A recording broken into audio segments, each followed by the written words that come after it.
Ya, semua sehat selalu ya.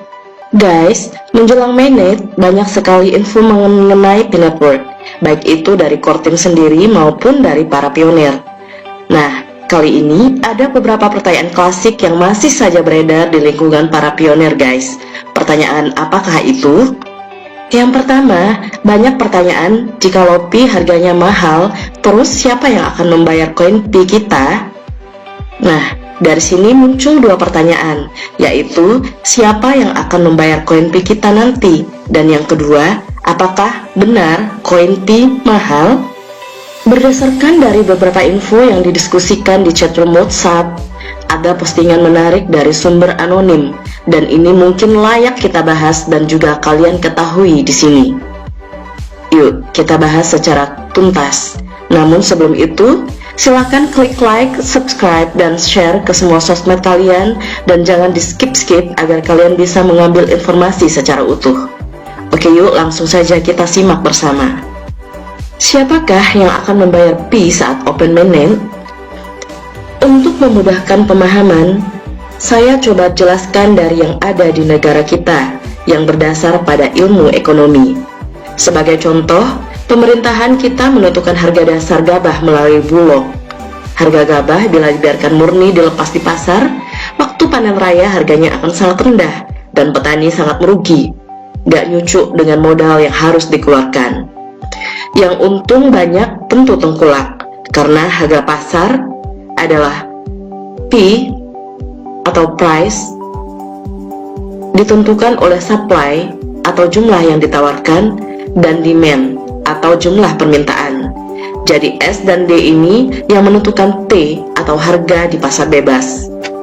Nah, Bulog mendapat tugas untuk mengatasi masalah harga ini untuk melindungi petani supaya nggak rugi. Tetap ada semangat untuk bertani dan masyarakat masih mampu membeli beras dan tengkulak pun masih mendapat untung. Karena itu diterapkan harga dasar gabah sama pemerintah melalui Bulog. Setelah ada ketentuan harga, terus siapa yang membeli gabah? Bulog di sini selain mendapat tugas untuk menentukan harga, juga bertindak sebagai utilitas yang disiapkan oleh pemerintah untuk membeli gabah dari petani sesuai dengan harga yang ditetapkan. Orang lain selain Bulog seperti tengkulak atau perseorangan bisa nggak kalau pengen beli gabah? Tentu bisa, asal sesuai dengan harga yang ditetapkan oleh pemerintah melalui Bulog itu. Kalau nggak mau ya tentu Bulog yang akan membeli. Tentu tengkulak kalau nggak mengikuti aturan malah rugi sendiri karena akan kehilangan usahanya menyediakan beras misalnya. Padahal pelanggannya sudah banyak. Jadi dalam hal ini, pembeli gabah dengan harga dasar gabah yang telah ditetapkan tersebut tentu Bulog yang utama sebagai utilitas yang disiapkan oleh pemerintah. Pengusaha penjual beras juga orang-orang yang mau beli gabah dengan harga yang sudah ditetapkan tersebut. Sehingga harga dasar tercapai, petani masih untung dan masih bersemangat untuk bertani, pengusaha yang bisnis beras masih untung dan masih terjangkau pula harganya untuk bisa dibeli berasnya oleh masyarakat atau konsumen. Bagaimana dengan koin Pi yang akan ditentukan harganya oleh core team saat open mainnet? Bisakah berharga mahal dan siapakah yang akan membelinya? Saya kira dari gambaran di atas sudah bisa sedikit difahami siapa pembeli koin Pi dan bisakah ditetapkan dengan harga mahal. Core team atau pihak P-Network akan menentukan harga awal untuk koin Pi yang bertindak seperti pemerintah. Tapi core team menyediakan utilitas di awal nggak hanya satu seperti hanya Bulog itu. Core team menyediakan banyak utilitas di ekosistemnya yang bisa bersifat sebagai pembeli koin Pi dengan cara barter dengan barang atau jasa, juga dengan cara tukar dengan uang fiat atau kripto yang lain. Selain itu juga, core team tentu juga punya sponsor dan pendukung keuangan untuk modal bila harus membeli koin Pi. Sebagai gambaran, Elon Musk sudah mengucurkan dana untuk beli Pi 1,5 triliun dolar. Selain itu, Amazon juga marketplace lain sudah siap dengan harga tersebut.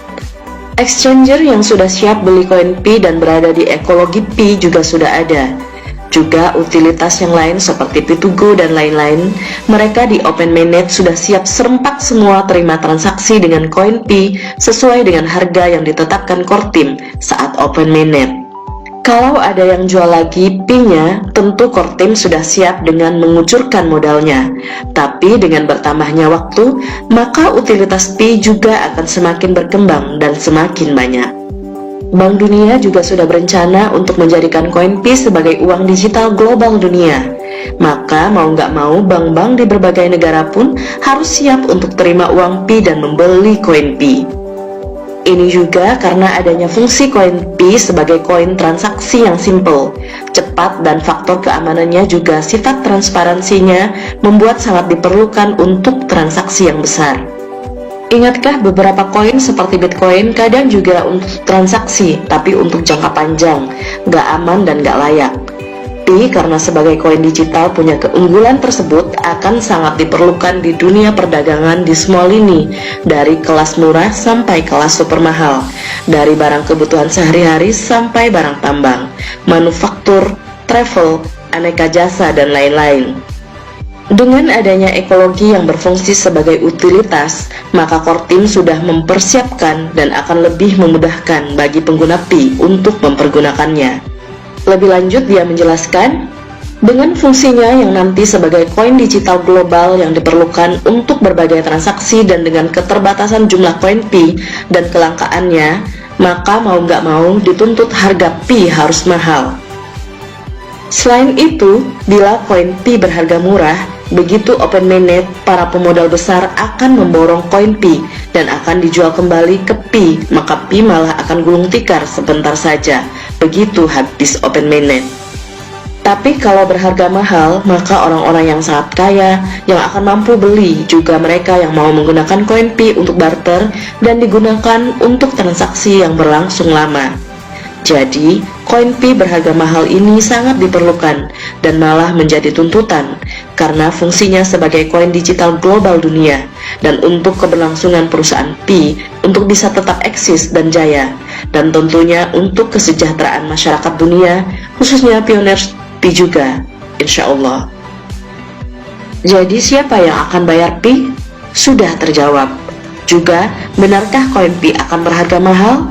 Sudah terjawab juga. Kita doakan saja semuanya bisa berjalan lancar, sukses dan bawa berkah dan kesuksesan bagi kita semua. Amin. Itulah guys pembahasan tentang siapakah yang akan membayar Pi saat open mainnet yang kami dapatkan dari sumber anonim dari grup WhatsApp. Bagaimana pendapat kalian? Silahkan komen di kolom komentar. Kita bertemu lagi di lain kesempatan. See you on the next video. And bye-bye.